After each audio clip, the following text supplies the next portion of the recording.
Néhémie, chapitre 9.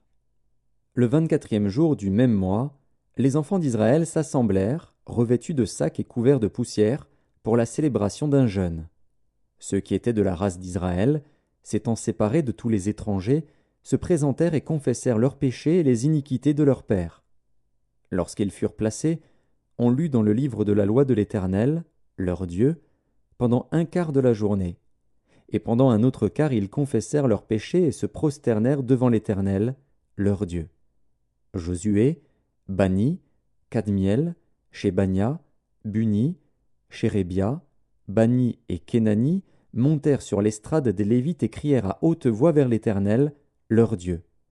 Et les Lévites Josué, Kadmiel, Bani, Achabnia, Chérébia, Odija, Shébania et Pétachia dirent: Levez-vous, bénissez l'Éternel, votre Dieu, d'éternité en éternité. Que l'on bénisse ton nom glorieux, qui est au-dessus de toute bénédiction et de toute louange. C'est toi, Éternel, toi seul, qui as fait les cieux des cieux et toute leur armée, la terre et tout ce qui est sur elle, les mers et tout ce qu'elles renferment. Tu donnes la vie à toutes ces choses, et l'armée des cieux se prosterne devant toi. C'est toi, Éternel Dieu, qui as choisi Abraham, qui l'a fait sortir d'Ur en Chaldée, et qui lui a donné le nom d'Abraham. Tu trouvas son cœur fidèle devant toi, tu fis alliance avec lui, et tu promis de donner à sa postérité le pays des Cananéens, des Hétiens, des Amoréens, des Phéréziens, des Jébusiens et des Girgasiens. Et tu as tenu ta parole, car tu es juste. Tu vis l'affliction de nos pères en Égypte, et tu entendis leurs cris vers la mer Rouge. Tu opéras des miracles et des prodiges contre Pharaon, contre tous ses serviteurs et contre tout le peuple de son pays, parce que tu savais avec quelle méchanceté ils avaient traité nos pères, et tu fis paraître ta gloire comme elle paraît aujourd'hui. Tu fendis la mer devant eux, et ils passèrent à sec au milieu de la mer. Mais tu précipitas dans l'abîme, comme une pierre au fond des eaux, ceux qui marchaient à leur poursuite. Tu les guidas le jour par une colonne de nuée, et la nuit par une colonne de feu qui les éclairait dans le chemin qu'ils avaient à suivre. Tu descendis sur la montagne de Sinaï, tu leur parlas du haut des cieux, et tu leur donnas des ordonnances justes, des lois de vérité, des préceptes et des commandements excellents. Tu leur fis connaître ton saint sabbat, et tu leur prescrivis par Moïse, ton serviteur, des commandements, des préceptes et une loi. Tu leur donnas, du haut des cieux, du pain quand ils avaient faim, et tu fis sortir de l'eau du rocher quand ils avaient soif. Et tu leur dis d'entrer en possession du pays que tu avais juré de leur donner. Mais nos pères se livrèrent à l'orgueil et raidirent leurs coups. Ils n'écoutèrent point tes commandements. Ils refusèrent d'obéir, et ils mirent en oubli les merveilles que tu avais faites en leur faveur. Ils raidirent leurs coups. Et, dans leur rébellion, ils se donnèrent un chef pour retourner à leur servitude. Mais toi, tu es un Dieu prêt à pardonner, compatissant et miséricordieux, lent à la colère et riche en bonté, et tu ne les abandonnas pas. Même quand ils se firent un veau en fonte et dirent: Voici ton Dieu qui t'a fait sortir d'Égypte, et qu'ils se livrèrent envers toi à de grands outrages. Dans ton immense miséricorde, tu ne les abandonnas pas au désert, et la colonne de nuée ne cessa point de les guider le jour dans leur chemin, ni la colonne de feu de les éclairer la nuit dans le chemin qu'ils avaient à suivre. Tu leur donnas ton bon esprit pour les rendre sages. Tu ne refusas point ta manne à leur bouche, et tu leur fournis de l'eau pour leur soif. Pendant 40 ans, tu pourvus à leur entretien dans le désert, et ils ne manquèrent de rien. Leurs vêtements ne s'usèrent point, et leurs pieds ne s'enflèrent point.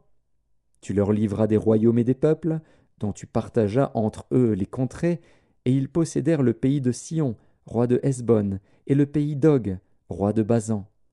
Tu multiplias leurs fils comme les étoiles des cieux, et tu les fis entrer dans le pays dont tu avais dit à leur père qu'ils prendraient possession. Et leurs fils entrèrent et prirent possession du pays. Tu humilias devant eux les habitants du pays, les Cananéens, et tu les livras entre leurs mains, avec leurs rois et les peuples du pays, pour qu'ils les traitassent à leur gré. Ils devinrent maîtres de villes fortifiées et de terres fertiles. Ils possédèrent des maisons remplies de toutes sortes de biens, des citernes creusées, des vignes, des oliviers et des arbres fruitiers en abondance. Ils mangèrent, ils se rassasièrent, ils s'engraissèrent, et ils vécurent dans les délices par ta grande bonté. Néanmoins, ils se soulevèrent et se révoltèrent contre toi. Ils jetèrent ta loi derrière leur dos. Ils tuèrent tes prophètes qui les conjuraient de revenir à toi, et ils se livrèrent envers toi à de grands outrages. Alors tu les abandonnas entre les mains de leurs ennemis, qui les opprimèrent. Mais, au temps de leur détresse, ils crièrent à toi. Et toi, tu les entendis du haut des cieux, et, dans ta grande miséricorde, tu leur donnas des libérateurs qui les sauvèrent de la main de leurs ennemis. Quand ils eurent du repos, ils recommencèrent à faire le mal devant toi.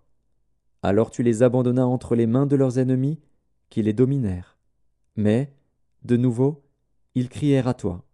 Et toi, tu les entendis du haut des cieux, et, dans ta grande miséricorde, tu les délivras maintes fois. Tu les conjuras de revenir à ta loi, et ils persévérèrent dans l'orgueil. Ils n'écoutèrent point tes commandements, ils péchèrent contre tes ordonnances, qui font vivre celui qui les met en pratique.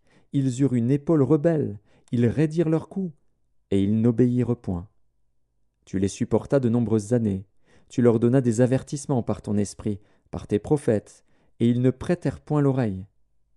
Alors tu les livras entre les mains des peuples étrangers. Mais, dans ta grande miséricorde, tu ne les anéantis pas, et tu ne les abandonnas pas, car tu es un Dieu compatissant et miséricordieux. Et maintenant, ô notre Dieu, Dieu grand, puissant et redoutable, toi qui gardes ton alliance et qui exerces la miséricorde, ne regarde pas comme peu de choses toutes les souffrances que nous avons éprouvées, nous, nos rois, nos chefs, nos sacrificateurs, nos prophètes, nos pères et tout ton peuple, depuis le temps des rois d'Assyrie jusqu'à ce jour. Tu as été juste dans tout ce qui nous est arrivé, car tu t'es montré fidèle, et nous avons fait le mal.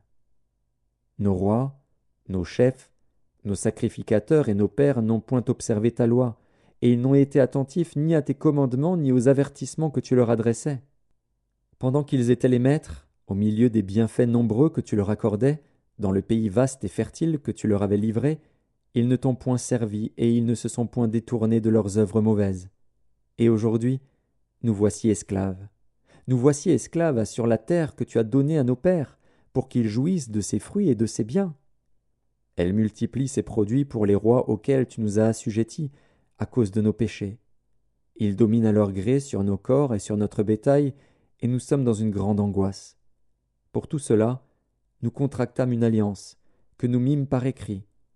Et nos chefs, nos Lévites et nos sacrificateurs y apposèrent leur sceau.